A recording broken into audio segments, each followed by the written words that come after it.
नमस्कार, श्रमिक मंत्र न्यूज में आपका स्वागत है। आप देख रहे हैं श्रमिक मंत्र न्यूज और मैं हूं आलोक शर्मा।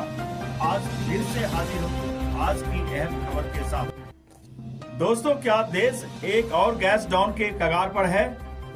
हाँ, लेकिन इस बार खतरा जानलेवा कोविड महामारी नहीं, बल्कि यह एलपीजी गैस की कमी से पैदा हुई एक समस्या जरूर है।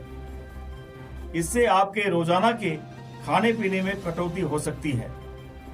हैरानी की बात यह है कि इस खास बीमारी का कोई साइड इफेक्ट नहीं है। हालांकि इस गैस से जुड़ी बीमारी से बचने के लिए आपको बिजली से चलने वाले दूसरे विकल्पों को अपनाना पड़ सकता है। तो क्या इस विकल्प को अपनाने के लिए आप तैयार हैं? कारण मोदी जी जो विश्व गुरु का खिताब पाने की चाह रखते हैं, दरअसल उन्होंने अब हार मान ली है और वह अब किसी भी पल यह ऐलान कर सकते हैं कि देश भर के लोगों को एक बार फिर अपने ही घरों में कैद रहना होगा। क्या भारत की सड़कें एक बार फिर खामोश और सुनसान हो जाएंगी? क्या यह सब पश्चिम एशिया में चल रहे युद्ध और संघर्ष की वजह से हो रहा है? लेकिन इससे भी ज्यादा हैरानी की बात यह है कि मोदी साहब ने संसद में यह कहा है कि देश एक गंभीर और लंबे समय तक चलने वाले संकट का सामना कर रहा है। एक ऐसा संकट जिसका हम सभी को बहुत ही शांत भाव से मिलकर सामना करना होगा। हम कोरोना के समय भी एकजुटता से ऐसी चुनौतियों का सामना कर चुके हैं।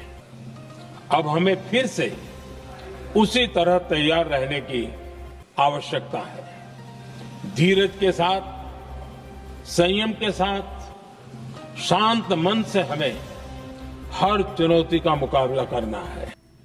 लेकिन वही मोदी साहब के अपने ही एक महिला मंत्री ने यह दावा किया है कि गैस और ईंधन पर्याप्त हैं। अब देश के नागरिक किस पर यकीन करें? प्रधानमंत्री मोदी पर या उनकी ही मंत्री पर? पर्याप्त इन्वेंट्री उपलब्ध है, अर्थात पर्याप्त मात्रा में उपलब्ध है। हमारी रिफाइनरीज भी ऑप्टिमम कैपेसिटी पर चल रही हैं। मैं देशवासियों को बताना चाहती हूं कि हमारे पास लगभग सालाना 26 करोड़ टन कच्चे तेल को रिफाइन करने की कैपेसिटी उपलब्ध है। और ये मैं इसलिए बताना चाहती हूं क्योंकि पिछले 2 दिनों से हमने देखा है कि कई सारे क्षेत्रों में रिटेल आउटलेट्स या पेट्रोल पंप के बाहर लाइन देखी गई है और पैनिक बाइंग भी ऑब्जर्व की गई है।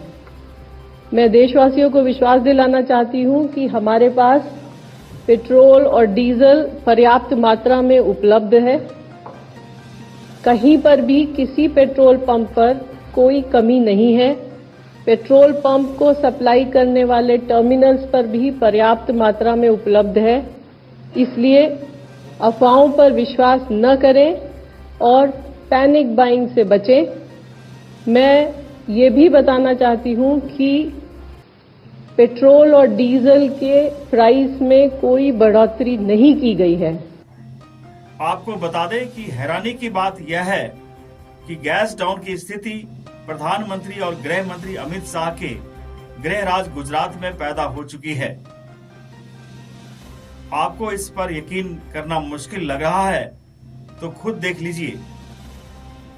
जहां पर लोग पानी की टंकी और टबों में ही नहीं बल्कि खाना पकाने के बर्तनों में भी पेट्रोल जमा करते देखे जा रहे हैं।